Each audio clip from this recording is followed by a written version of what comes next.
Hi, this is Jeff from the INTJ equation. I am joined again by Bonita. If you recall, we did a podcast several months ago with her and her ESFP husband. Bonita was under the impression that she was an INTJ, but was recently typed by another YouTuber and found out that she's an ENFP. I kind of knew something was going on because the INTJ ESFP relationship is not a very good relationship long term, in my opinion and in my experience. But if you like this channel, please like, share, subscribe. You could also support this channel by buying me a coffee. It should be down in the links below. You could also check this podcast out on Spotify, Google Play, and all those other major platforming um, podcast platforms once I get this all uploaded. Bonita, how are you doing? Would you like to tell the audience, since we've last heard from you, how you've been doing? Catch up with you. Good. It's summer, so my granddaughter's off of school, so that means I've been chauffeur, teacher, you know, Yeah. all that, and she's 7, so it's like there's a lot, there's a lot to do, but yeah, it's been going really good. It's summer in the Midwest, which means it's not winter, and that's just good in and of itself. That's good. I'm in Arizona, so summer's pretty miserable here. Oh, you got the opposite problem, yeah. Yeah. All right. And for those watching at home, I thank you for joining. We will have a Q&A here eventually. I just want to kind of get into the meat of it and give you guys some context. We also have a book club. We'll be reading Gifts Differing. So if you want to pick a copy of that up or go to your local library or anything like that, we will be doing that on August 4th at 4 p.m. Mountain Standard Time. It'll be a live Google live stream. I'll also be taking questions in my Discord server if you want to join that. All right. So, how did you come about getting typed as an ENFP? Well, I mean, the history of it is I was typed as an INTJ my entire, I mean, by myself, I guess, through testing my entire life, starting it when I was like in college, and I'm 53, so that's a pretty long time. And it wasn't like I took a test every year because they weren't really a big thing, but I did take them in college. And it was the official Myers-Briggs test too, not like the 16 personalities. I wasn't even around. So I took that. I was given several tests for different jobs that I started to, and they were all INTJ with the exception of one being an ENTJ one time. But other than that, for all those years, and then I just got into type again recently, and because I was like, oh, that's a stuff that I took for school and work, so let me take the online test. So obviously I took the 16 personalities one, which again, INTJ, but apparently that one's not super accurate. So, and I took a few others too because I don't mind taking a test, so that was kind of fun. And then I was like, I'm kind of into this. I started watching Joyce Mang's channel and a few other people's, and I was like, this is really interesting. I love the functions and like all that kind of stuff, and I'd never heard of that before, so that was new. And then she has where you can ask her to type you, and I was like, she seems pretty knowledgeable. I'll give that a try, and we'll see if like what she comes up with, basically. So it was her and another young man whose name I cannot remember, and they did a typing session with me, and they seemed like they were like unanimous, like they even figured it out halfway through. I could tell, but they were like chuckling at some of the things that I said, and they both seemed to think very quickly ENFP. And I was like, okay, well, that's news. And then Joyce stated that I haven't like researched this, so I have to assume she knows what she's talking about. She's pretty smart. that the that's a mistype that happens quite frequently, is that people think they're an INTJ because of the testing, and then it turns out that they're an ENFP. So here we are. And that's what happened. Okay. Yeah, so I guess that is a really common mistype. I don't know why everyone wants to be an INTJ. It's been a pain in the ass in my experience. I mean, I didn't have any desire to be one thing or Yeah. the other. You know what I mean? I just And it was, like I said, it was across different tests. It was the original Myers-Briggs test, which was like this huge, back in the day, it was a big stack of papers, and you went through and you painstakingly fill all this. And that's what it was for my college course that I took, and that's what it was for the first couple jobs that I had. It was that same big stack of do this test thing. So, and then like later on, right, the internet showed up, and then there was tests that were on the internet that probably were ripoffs of like Myers-Briggs testing or something, but 16 personalities didn't exist. So it was just, but it was many different kinds, all. And then I also did the Enneagram thing, because everybody's like, well, take the Enneagram test, that's more accurate, or that'll give you more of an interesting perspective. So I did that, and I'm always a 5, wing 4 or 5 something. It's always 5. And again, that just backed up the whole INTJ thing, right? Because that's usually what they say they're supposed to be. So I was like, oh, I guess I'm on the right track. So. Okay. Was it by, when you're in college, was it by an MBTI practitioner like Joyce's, or was it just like a no, they didn't have, I don't know. Maybe they existed in the, let's see, when would this be? 90s, early 90s? I don't know if those people existed, but no, it was a class I was taking. So it was like the teacher had copies of this test. Okay. And then they would be like, go through it. They had like a little brochure afterward, and they would go through and tell you what your type means, or like, and it was really based, because I was going to a school that was trying to get you ready to get a job. So it was really based on like, what kind of job should you do based on this test. And I guess I was okay, because they were like, oh, you're an INTJ, you'll be great in what your job you're going into, because I was going into like administrative assistance in an HR department. So they're like, yeah, good job, go.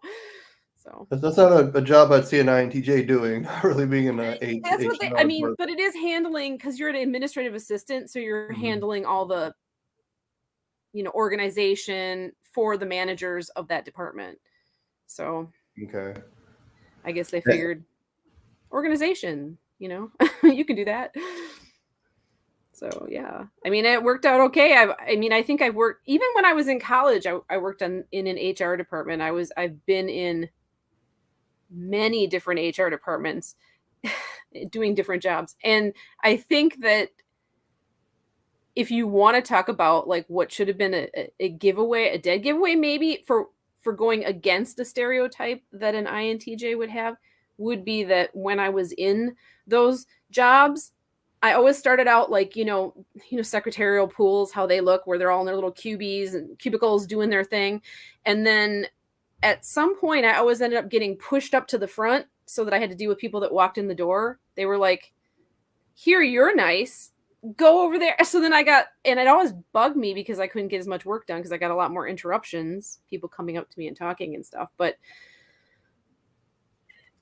I guess I could deal with people better than some of the other people could. So they're like, here, be nice to those people, make them go away. And I'm like, okay, I will. So, you know, that kind of goes against the INTJ stereotype. However, I don't think all INTJs are impersonable and can't be nice, because I think they can.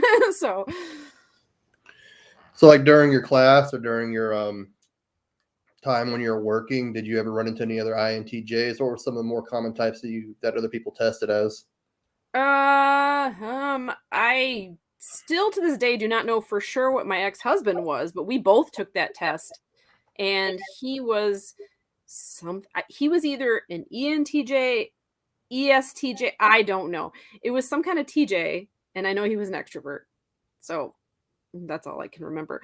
But yeah, the other managers that I worked with and stuff, they'd been in the workforce for probably 20 years. So they were just like, what's this personality garbage stuff? They didn't have any use for it. But I had friends that took it with me, but they weren't INTJs. They were something, whatever else. I don't remember. Yeah. But yeah, no, I didn't. And then I also, you know, because they always give you the percentages of like what INTJs are in the populace, and it was always this little percentage, and I'm like, well, I don't think I'm ever going to meet another one. Yeah. You know, like maybe never. So yeah, no, not to my knowledge, I didn't know any. Yeah, we kind of have to not be ourselves in public, and because we're not really all that accepted, I guess. or at least Yeah. that's been my experience. I was in a job one time, and I didn't really know what I like. I came back and rediscovered typology myself because I think I explained this to you on our podcast. I took an online test and I tested INTJ twice, INTP once, and INFJ once. No. And I just kind of read through descriptions, and INTJ fit, and I kind of dismissed it because it's 50% accurate. Mm-hmm.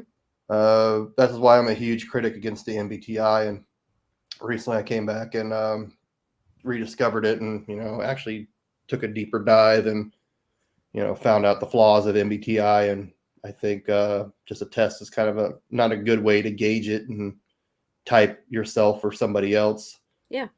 And this is the reason why. This is a mistyping, and I think it could be like almost like an existential crisis for somebody who's being mistyped and they discover their type later on. I guess they kind of felt like they're living their life the wrong way. How did it affect you being typed as an ENFP? Well, the only way it affected me might be my ego slightly, because I was like, wait, I think I know myself. Like, what the heck? But then I looked at it and I was like, I can kind of see why, if, again, I don't even know why I say if, but I'll just say if, because I don't like to. I just did a very ENFP thing, which is I don't want to put an end to anything. I want it to be open ended, because I was going to say, I don't want to say if I was mistyped, but let's say I was. And ENFPs and INTJs are both intuitive types. Mm-hmm. So that kind of made sense. And then also they share the FI and the TE. So I thought, you know what? It kind of makes sense that the family that I grew up in was very much, focused on being intelligent, not being emotional, being very like, get the job done, don't express your emotions. So it kind of makes sense that even if I naturally started out as an ENFP in a family full of thinkers, like my dad was a mechanical engineer, and just a whole family full of thinky people, that I'm going to accentuate my TE and use it more often than I use anything else. So you can see why I would then test. If I was taking tests, I might test as an INTJ, because yes, certainly I'm intuitive. That's duh. That happens every day. And then there's the, all the questions lead you towards, do you think in an organized manner? Do all those, you read it, you know what they are. And it's like, yes, I can say yes to all those because I do use TE. I use it quite well. But it's the FI that I didn't really start learning or using to my detriment until I was probably in my 30s, maybe. So, you never really resonated with the NE versus NI description, where NE's kind of like ideating and popping up and just kind of like you said, keeping No, open.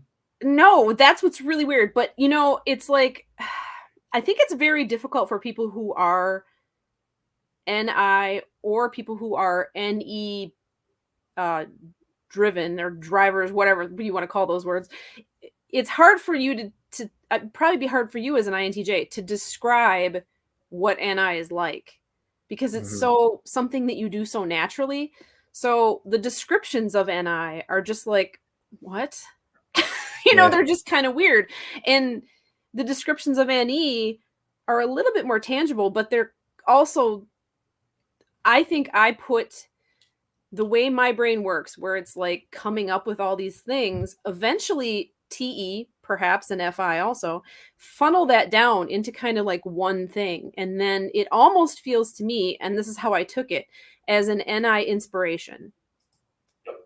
Because, that's kind of what I guess INTJs are supposed to have. You're supposed to have these like moments of aha kind of that come to you through no effect of your own, really. They're just supposed to happen.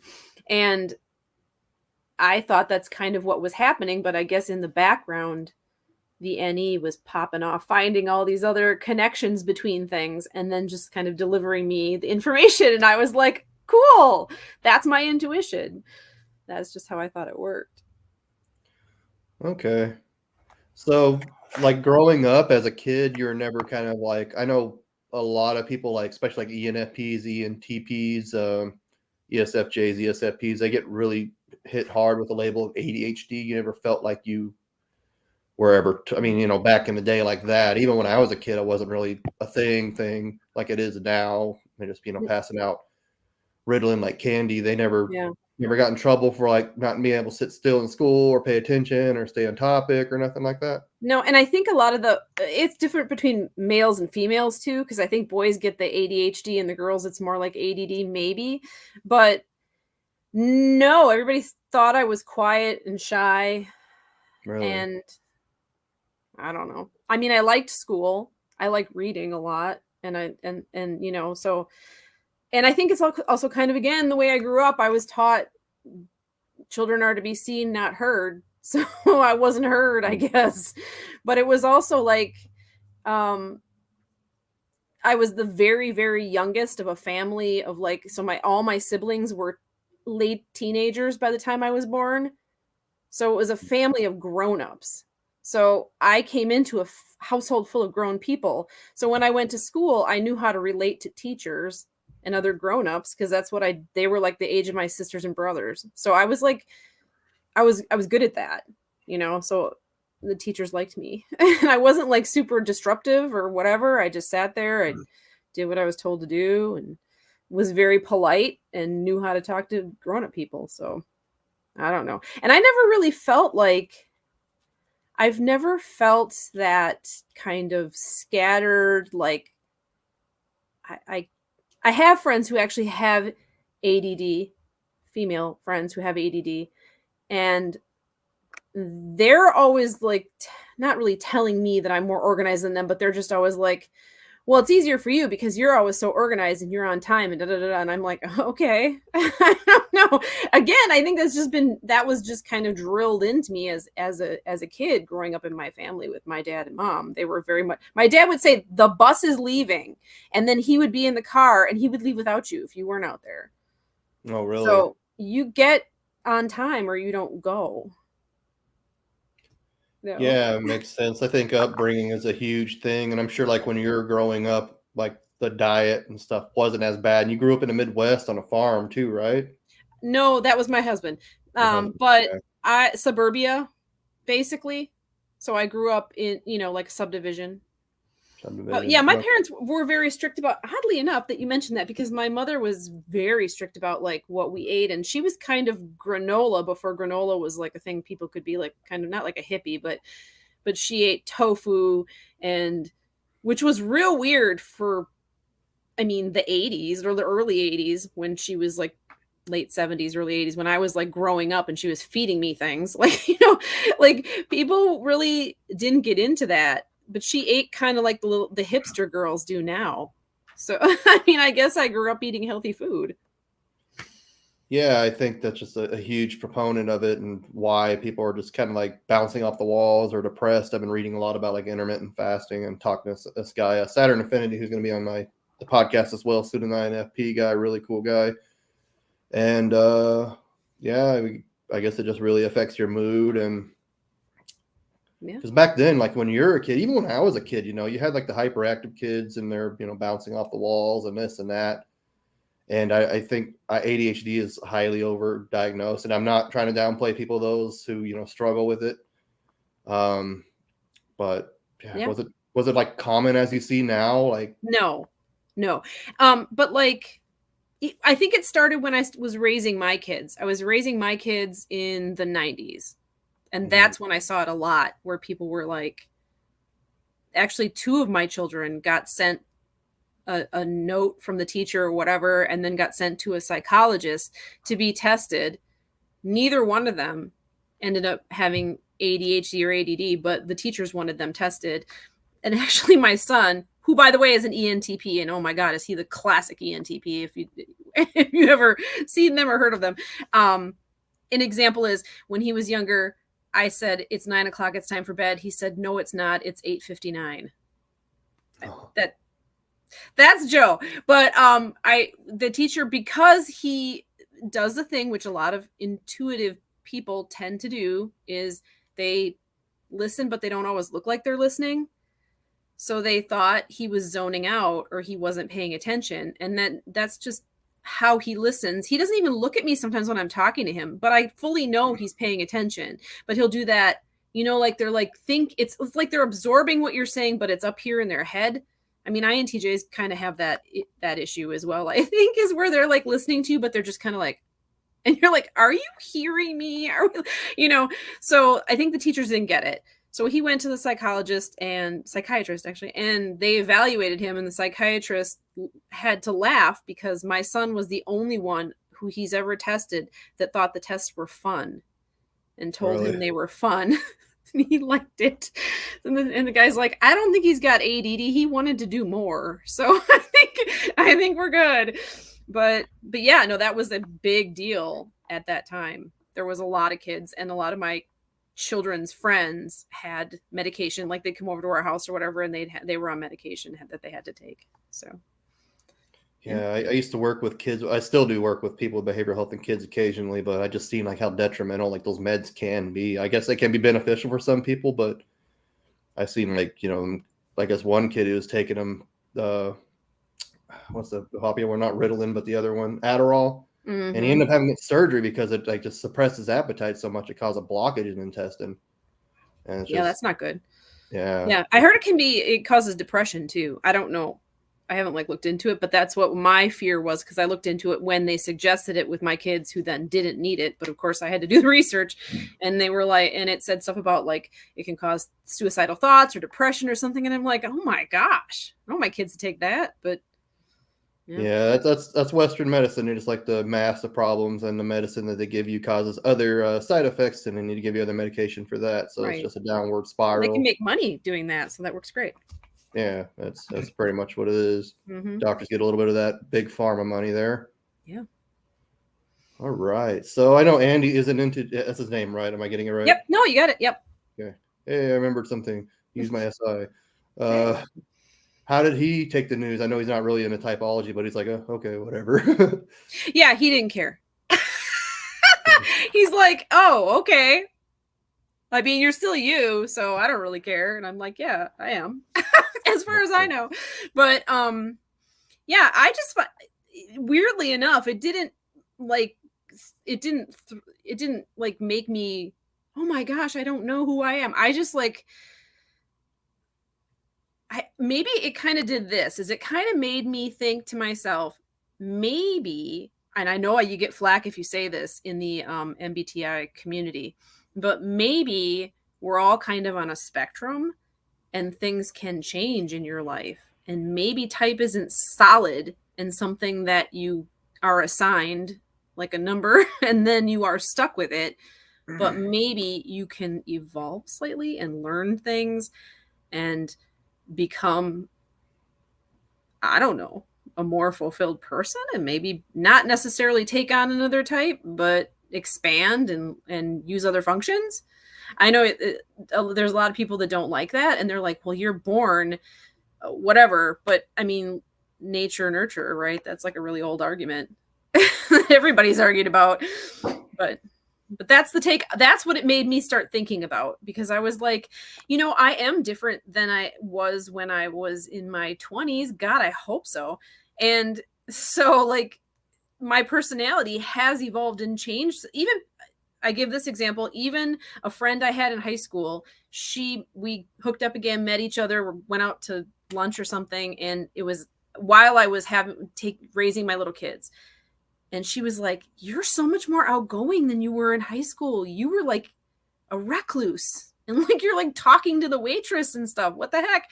And I'm like, I was kind of forced to do that. You have children. You got to talk to the teachers. You got to talk to the doctors. You have to advocate for your kids. It just forced me to be more extroverted and actually speak. So I don't know. I mean, does that mean that my personality was different? I mean, I guess, yes, it was. But what does that mean for those letters that people use? I don't know. That's what I was going to say. There is a cognitive transitioning theory, and like our shadow is a different personality, and our subconscious is a different personality. And it sounds like to me you're raised probably by STJs and INFP, their duality relationship in Socionics is the ISTJ because they use the same functions but in a completely different order. So it sounds like, you're raised by, like you said, your siblings were basically adults when you were born, and sound like your dad definitely was some kind of STJ or maybe an NTJ possibly. I don't know. And it sounded like you were kind of bred to unlock that inner STJ. So you're kind of more studious, you're more grounded, you're more, well, I better make the adults happy or I'm going to be in trouble. Yeah. Yeah. And like, I guess it kind of used reading and writing, because I used to like write stories a lot and stuff, as my escape, so to speak. Although I did physically escape too, because I would just take off. I don't know if that's an INTJ trait or an ENFP trait, but I would just, maybe ENFP, because they always have this adventurous whatever.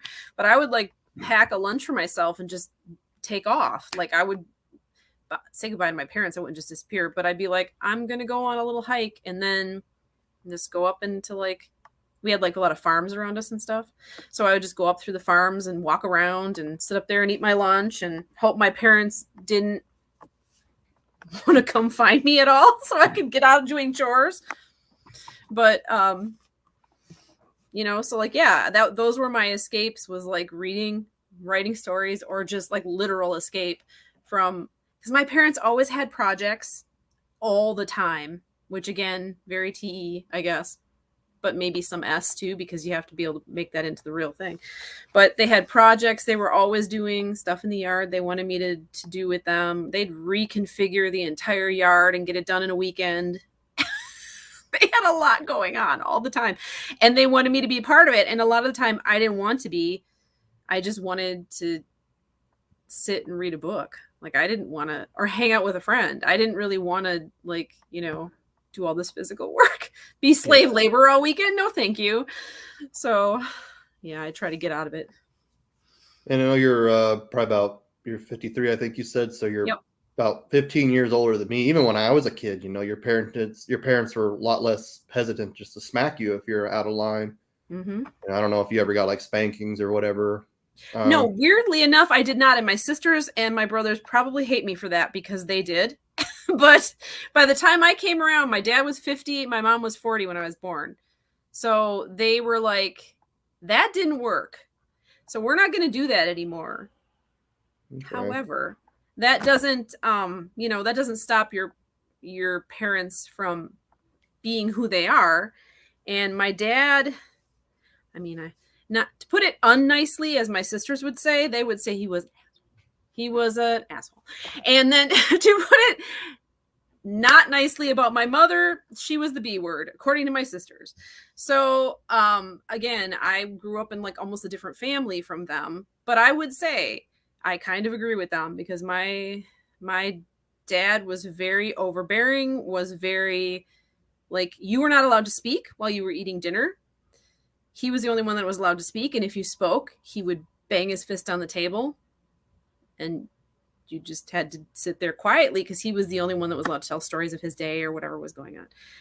And my mom was a little bit passive aggressive, to say the least, because I have a sneaking suspicion she was a feeler of some kind, because there was a lot of tears, there was a lot of emotion on her end that, again, made me not like emotions too much, because I was like, oh my God, that's so over the top. I don't want to be like that. Emotions suck, and then I had my dad saying, you cannot show any emotion because I'm going to come at you. So then I'm like, emotions are bad. We don't want those. So then, that was probably why I didn't want to experience emotions or show them to anybody. But yeah, my mom would be a lot bit passive aggressive. So like if my dad was in a bad mood or something and he was hassling her about something, she would be like, oh, Bonita got bad grades. So like she'd throw me under the bus, or, so yeah, it was like, my sister said it really, really well. She said that living with our parents was like training bears. You always have to be like in the circus, like in a cage with trained bears, and you always have to be ready, because you don't know what the bear's mood is going to be that day. You got to protect yourself. You got to be ready to go, whatever mood they're going to be in. I think that's pretty much describes my childhood. But like, I mean, there was good times to it too, because again, I had my siblings, even though they were grown people. I would go and spend time with them. I would, like, during the summers, be babysat by one or either of my sisters. So, you know, I there was outlets and times where I wasn't just around my parents, so that was really good. School, that's probably why I liked school. It was like a vacation. I need to get out of here and go to school. Yeah, I had a similar experience. It just, I'm sorry you had to go through all that. It definitely sounds like you're almost like almost, I don't want to, like, bash your parents or anything, but it's almost like a narcissistic thing with your dad, just kind of like controlling the situation and yeah, then, not validating, your emotion, and you kind of suppress that, which, leads to things later in life. I don't know what your status is now with mental health, but yeah, I can see why that you kind of repressed it. And there's a lot of theories like it's a good thing to be developed into your duality personality, like your ISTJ, but didn't sound like that was always a good thing, being conditioned to grow up that way. I mean, maybe to an extent, because ENFPs and other get things going types like ENTPs kind of have it rough in that sense, because like, oh wow, you're a spaz, you're not like this STJ, this SJ ideal, so you're different from us, so you must be mentally ill. So here's your medication. Yeah. I mean, I think my entire life, I think people call me weird, but eventually, like, when I got to high school, I started to, like, wear that as a bit of a badge of honor. Like, I was like, yeah, that's right, I'm weird. And then like, I had a friend who it was a really interesting perspective. I had a new friend junior year. She came into the high school, and these popular girls, she didn't know anybody, obviously, and the popular girls took her on a tour of the school and told her who she shouldn't like and who she should like. And of course, my group of friends, they were like, "Oh, stay away from them." And then she was like, "That one," and they were pointing at me. They're like, "That one, we think she's anorexic." I was really skinny back then. We think she's anorexic or on drugs. And then she and I became best friends. And so she told me that story, and I thought it was so funny. And I'm like, oh my God, that's fine. I'm perfectly fine with those people thinking that. They can think whatever they want. But yeah, so yes, I'm weirdo pretty much always. Yeah. Yeah, I get it. I used to have teachers come to me, "Are you on drugs?" or something like that. And my parents always smoked, so I smell like cigarettes. I always got accused of smoking, and I hated smoking. Yeah. But I get it. That's what happens when you're a unique kind of thinker. People just want to put you in a box. Yeah, you're not this SJ dynamic like I was speaking of. You're mentally ill. You're weird. And it's not good. No. Yeah, and so I think that's why I was very much, even though my children got raised in a Christian household and went to Christian schools, which I did too, but it was like the Christian parents can be real nuts.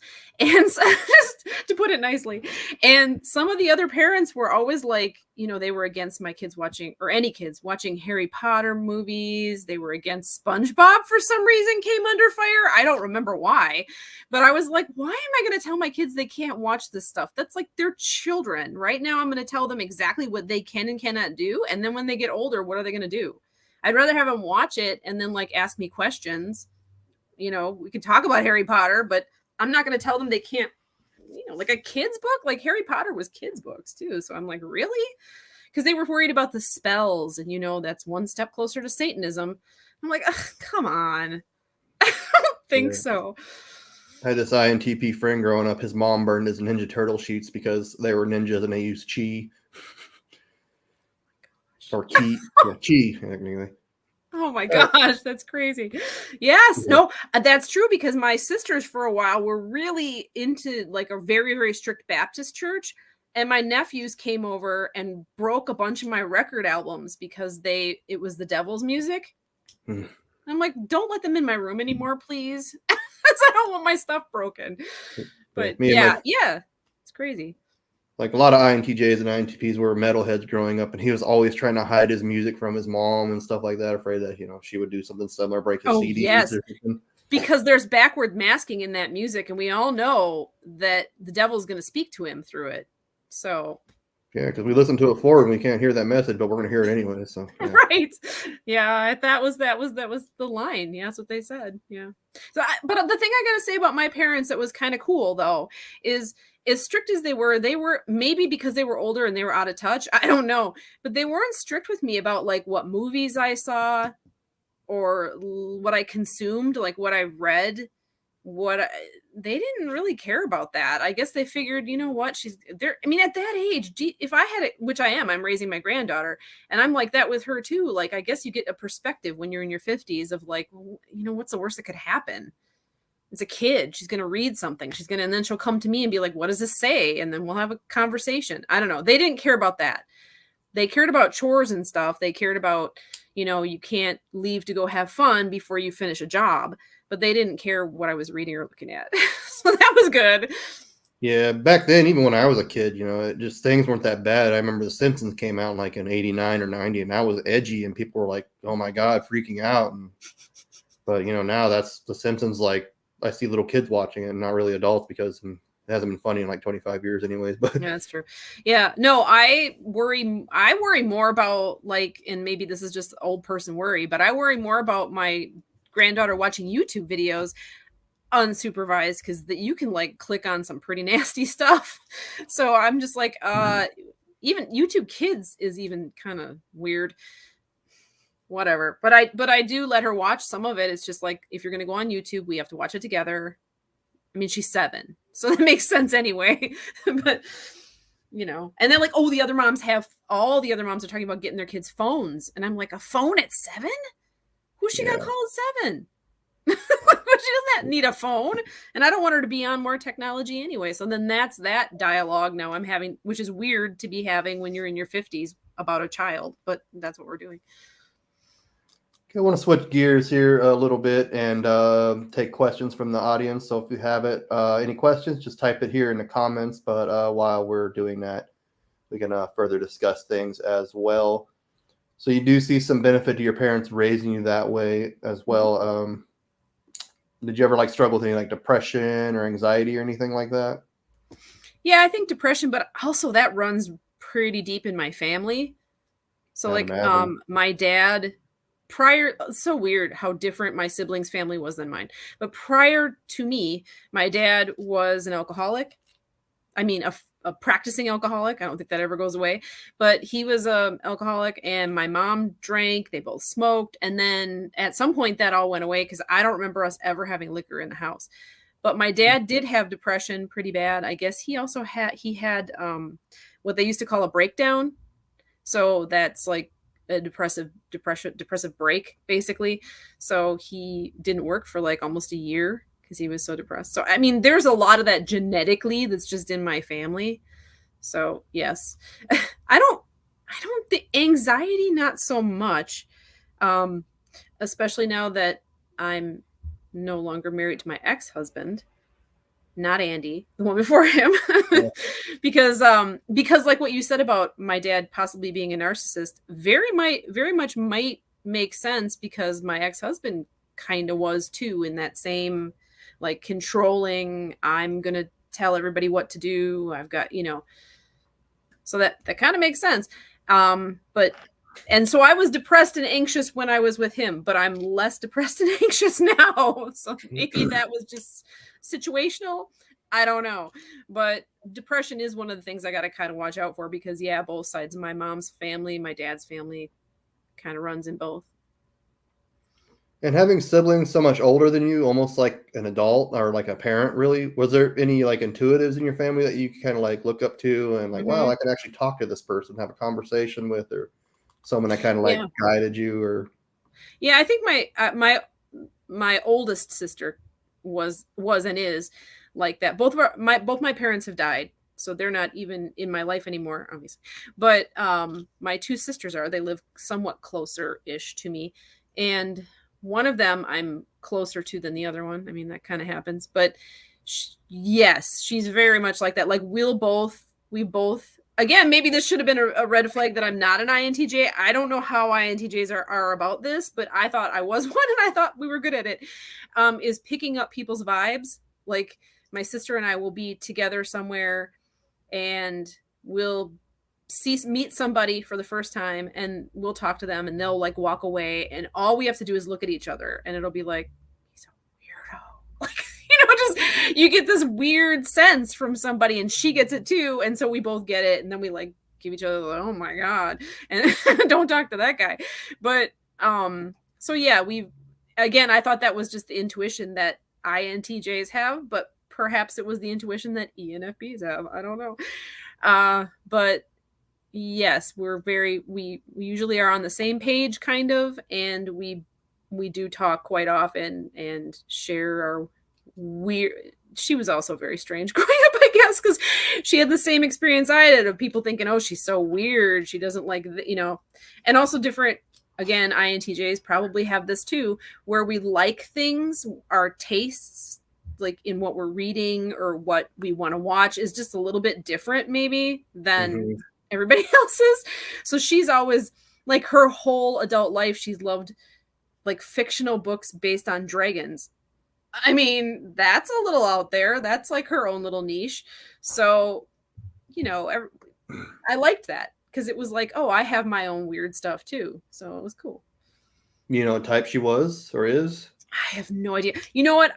If I were to guess, I think it might be.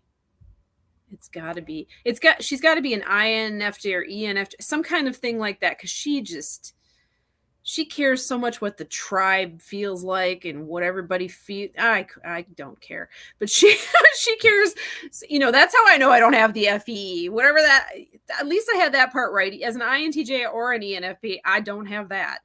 But she has some of that, because she can always tell, like when we're all together in a group, the vibe of the whole group together, which doesn't really get in my brain. And then she's like, tries to make everybody feel better, and I don't do that either.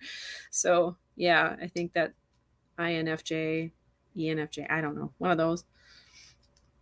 Okay, very cool. At least you had somebody to fall back on. Even in my extended family, I think I was the only intuitive. There are just sensors everywhere. Oh. And you know what your other siblings were? You know what types they might have been? Or no. Although my brother was really not to say that people who aren't intuitives can't be artistic, but he was very artistic. He took photos and did paintings, and was like very into that. So I don't know. I mean, he could be. I don't really speak. Well, my one brother has died, but I don't really speak to my other brother because he lives in a group home. So I'm not, and he's far and lives quite far away from me. So I don't really speak to him on a regular basis. But yes, it's mostly me and my sisters. And I would say my other sister, the one that I really, obviously I love her and I also like her, but it's not the same close relationship. But I would say she is.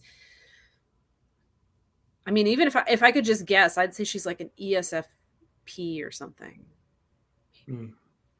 Yeah, she might be. I don't know. Because she feels a lot like my husband in the fact that they're very much based on what they can see and hear and touch in the world. The realities, and like if I try to get too like weird and analytical about things, or like there's too many thoughts involved, she's like, oh, I think you're just thinking too much about it. I hear that a lot, but I'm like, oh, okay, oh, all right, we're done. We went down that rabbit hole too far. We're done now. But so whatever she is, she likes things to be more reality based or like more practical, that kind of thing. Okay, very cool. Don't look like we have any questions from the audience. So if you have any last minute questions, go ahead and just type them into the box here. I'm also monitoring my Discord server. Don't see any questions there. So to some kind of closing out questions, is there anything you want to know about INTJs or have any questions? I mean, I know you thought you were an INTJ most of your life. Is there any questions that kind of popped up since, I'm not an INTJ, that you come up with or anything? Yeah, I'm still intrigued, I think, about the difference between NI and NE. Also, the SE thing is funny to me. You know what? I don't, again, as I went along and was reading about this, I would get more moments where I'd be like, oh, that makes so much sense. Okay. So like one of them was involving SE, which I never thought I was good at. Well, clearly, if I'm an ENFP, I don't even have it. So, well, yeah, there we go. But I do have SI, and I was like, I always thought SI was like about traditions and like, you know, and I'm not a traditional kind of person. Like I like to do all kinds of weird stuff that isn't traditional. And then, but I had this moment where I realized it's also about like remembering a pattern of something, how it like happened and like applying it to what's happening. And I was like, oh, that I do.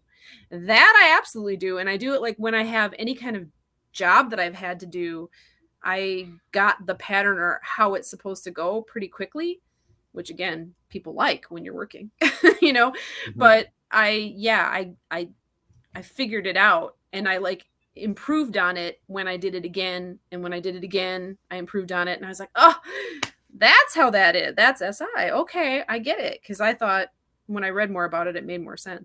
But I'm still kind of like, what's the difference between the way NI works? And now I've listened to several podcasts with like INTJs on it, and I've been like, that is different than how I think. But that still is something that I'm kind of questioning. Like, how is NE? NE seems so obvious to me. It just is basically you think a bunch of stuff. Like, I don't even know. There's a lot of connections being made. And again, I have my ENTP son, and we brainstorm all the time. But I thought INTJs got along great with ENTPs too. So I was like, maybe that's it, right? But now it makes a lot of sense that my ESFP husband gets like, what are you talking about? And leaves the room with me and my son, because we're just like, pew, pew, pew, pew. There's like all these weird thoughts flying all over. And I'm like, well, what if the world was made of lava? You know, like it's just some crazy stuff. And then he'll be like, well, what if gorillas, you know, just weird. And my husband's like, none of this makes any sense. Like, what am I going to do with this? And then he just leaves. And I understand. I'd probably leave too. But, so I guess I still don't quite fully understand how NI operates. I guess it kind of still mystifies me. So that would be a question. Like, how does that work in like differently than NE? Well, you have SI inferior, and it's like I said, it kind of sound like your parents kind of forced you to kind of develop that ISTJ side of you. And ISI and NI are similar in a lot of ways. I mean, they're both, you know, the irrational functions, as Jung called it, and kind of like a background function, just kind of taking in information and processing it. NI is kind of like doing that and just taking in the information, kind of silently introverted function inside your head, and kind of extrapolating future patterns with it, where SI is kind of like they're doing it with bodily sensations and kind of dealing with the here and now, and they kind of get bent up on traditions and stuff like that. So that's why you're not really into traditions and stuff, because it's your inferior function. And you know, and then the NE is kind of like overpowering it and like, well, I want new things, not old things. Oh, every day. Yeah.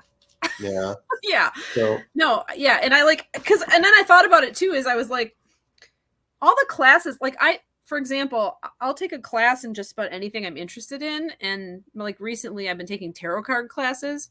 Mm-hmm. I really don't think, I mean, maybe there's INTJs that would take tarot card classes, but most of them, the one friend I have who I believe is an INTJ, I have told her that, and her answer was like, why? Like, what are you going to do with that? And I'm like, I'm just going to learn it. What am I going to do with it? And she's like, but what use to, like, what are you going to do with it? And I'm like, I'm going to learn it. No, do I have to have a use for it? So that might be another difference between the INTJ and the ENFP, is there's like no practical reason for something. I'll just do it because I just want to know it, or just want to find out what it's like. Well, I definitely had a lot of NTJs on my server who are into astrology and tarot. I had Obliquity on. She was one of my first guests, and she was into astrology and tarot. And Xeon, who I did 4 or 5 videos with, astrology, which is similar to tarot, of course, like really esoteric and out there. Yeah, I mean, there's that common ground, but yeah, I can see like intuitives, we're conditioned not to have that side of us. Like if we have, like, like you said, like you talked about that stuff kind of around the sensitive. It's kind of like, what the hell are you talking about? What's wrong with you? Pretty much. Yeah. And you're weird, you're strange. So we kind of suppress that side. Right. Right. Yeah, I don't know. I guess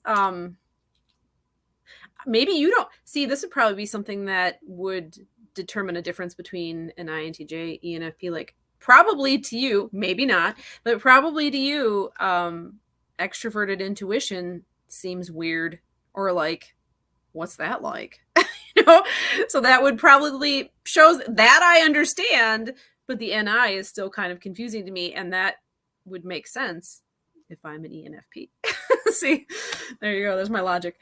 But I I don't think know. like the thing that kind of like would infuriate me as an INTJ against NE is, you know, like you're just like last week you were talking about this and learning about this, now you're just learning about something totally different. Like how do you how do you like, I don't know, learn something, like how do you like master it, you know? That's kind of like, I don't.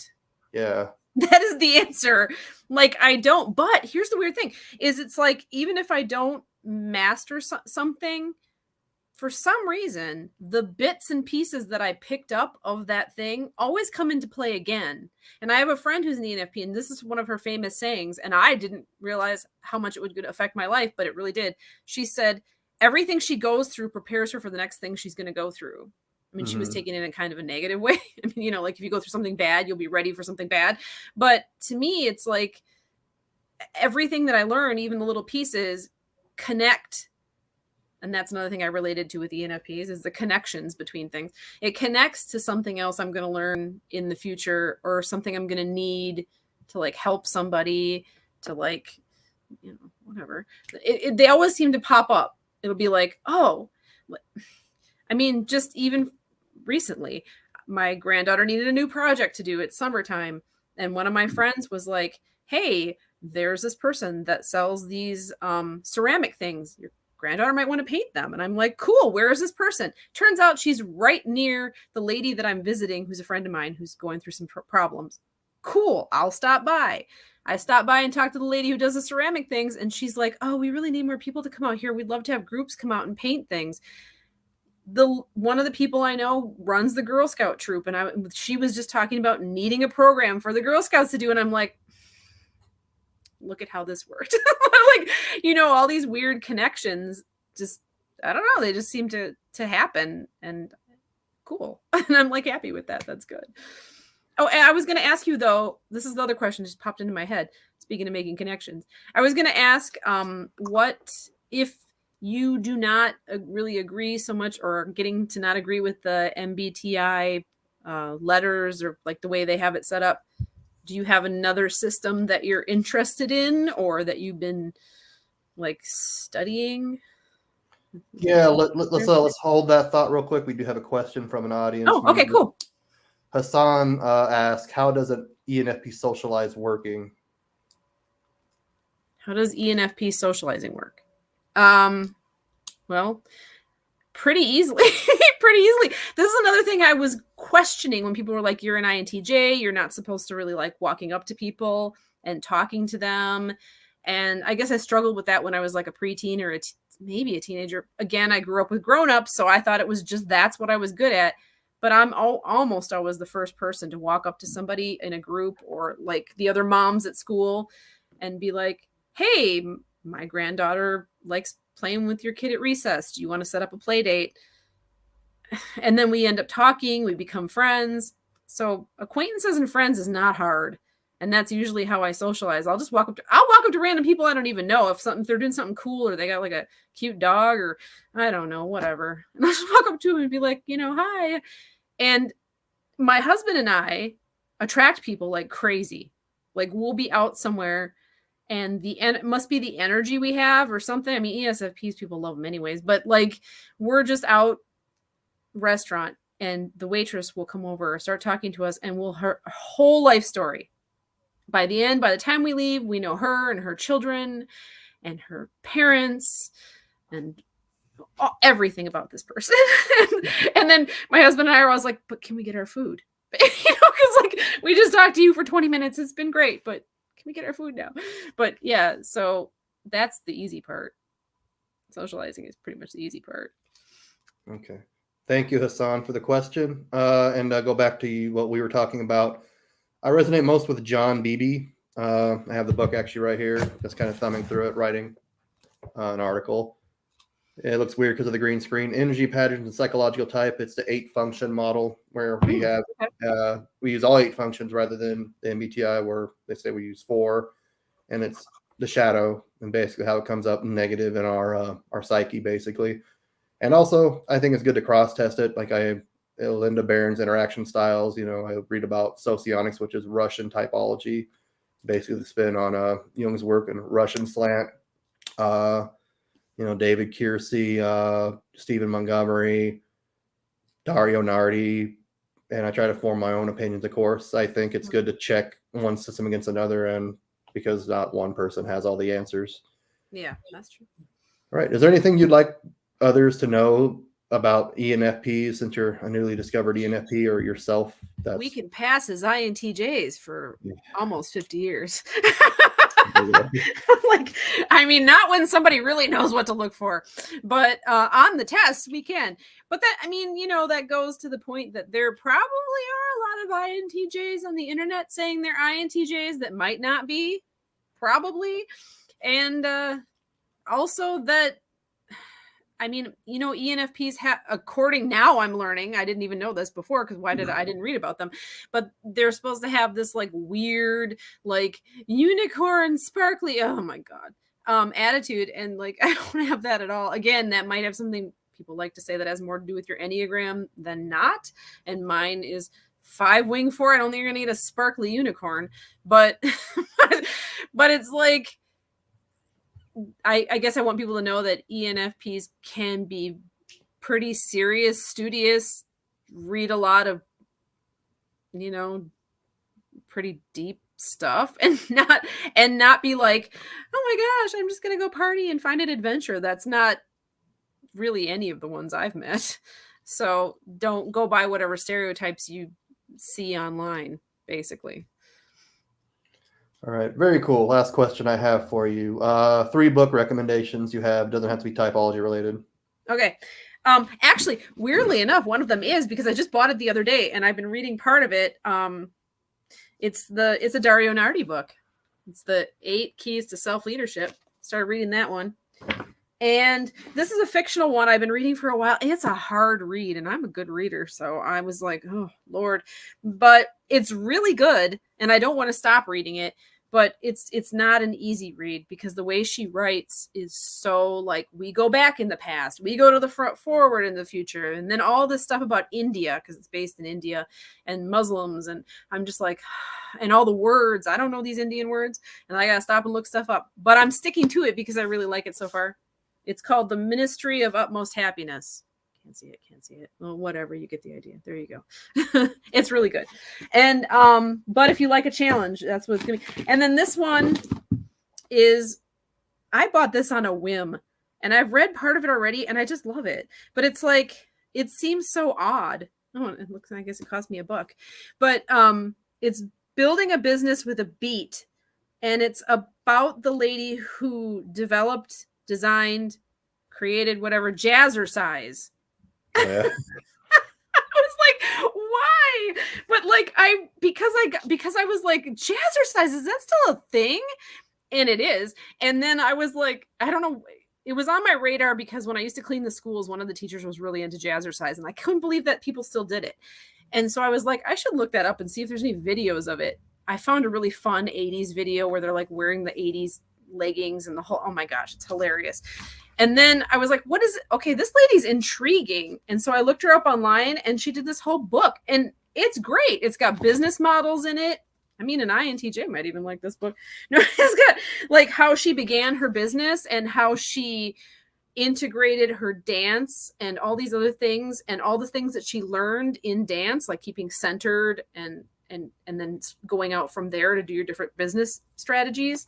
I'm like, wow, lady. I mean, she had a multi-million-dollar business, so it was kind of fascinating. So there you go. Those are my 3 books. Very cool. You were prepared. I like it. Yeah. Son just had a comment. She said, or I'm not sure your gender. I apologize. I'm an INTJ and sometimes have the urge to talk to random strangers and end up doing it, which is a good thing. I think we do need to go out more and socialize and break that introverted bubble. But that is all the time we have. I thank you for coming back on, Bonita, and not having, I guess, a breakdown of being a different type. Like when we're interviewing, I don't really type people too much, especially when there's two people. That's a little more challenging. I kind of just. I know you had doubts about my husband. Yeah. Which, I mean, don't we all? I don't know. I don't know if he'll ever go. I would love him to go get himself typed, but he probably won't do it. Yeah. But I would appreciate it. It'd be great. But I don't know if you had doubts about me. Maybe you did. I don't know. I thought you were a little extroverted, but like I said, I was just focused on a conversation. I like to let people just kind of give their story because I was interested in if there is a successful INTJ ESFP relationship, and there isn't so far. And you won. So far. So if anybody could prove me wrong out there, let me know in the comments. Yeah. I'd like to know your thoughts. If you were mistyped or anything like that, please like, share, subscribe. If you like this video, share it with others. I'd really appreciate it. Just to remind everybody, the gifts differing. I'm not a big MBTI fan, a huge critic of it, but I am studying it deeply, and there's always insight, and you can always learn from people you even disagree with. I kind of see Isabel Meyer's slant and why she made the MBTI compared to what Jung's, ideology of it was. Thank you for going beyond a clickbait, and have a great day.